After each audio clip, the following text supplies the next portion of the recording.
Mupliyam assumption പള്ളിയിൽ ഇടവക മധ്യസ്ഥയായ പരിശുദ്ധ കന്യകാമറിയത്തിന്റെ സ്വർഗാരോപണ തിരുനാൾ വിവിധ പരിപാടികളോടെ ആഘോഷിച്ചു. കുർബാനയ്ക്ക് ഫാദർ ജോസഫ് സണ്ണി മണ്ഡകത്ത് കാർമ്മികത്വം വഹിച്ചു.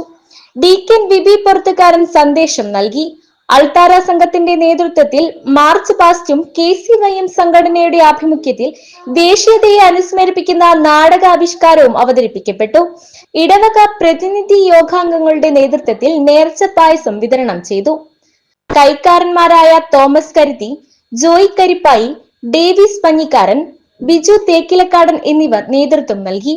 വിശ്വാസ പരിശീലന കേന്ദ്രത്തിന്റെ നേതൃത്വത്തിൽ സംഘടിപ്പിച്ച ഇഗ്നൈറ്റ് 2K25 എന്ന പരിപാടി ഇരിങ്ങാലക്കുട രൂപത catechism director father Rijoy Pazhayattil ഉദ്ഘാടനം ചെയ്തു.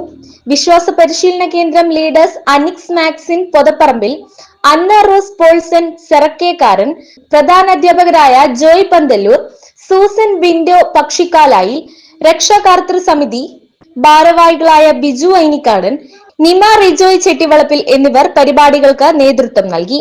കഴിഞ്ഞ അധ്യയന വർഷത്തിൽ വ്യത്യസ്ത മേഖലകളിൽ മികവ് പുലർത്തിയ അധ്യാപകരെയും വിദ്യാർത്ഥികളെയും ചടങ്ങിൽ ആദരിച്ചു. 150ഓളം വിദ്യാർത്ഥികൾ അണിനിരന്ന കലാപരിപാടികളും സംഘടിപ്പിച്ചു.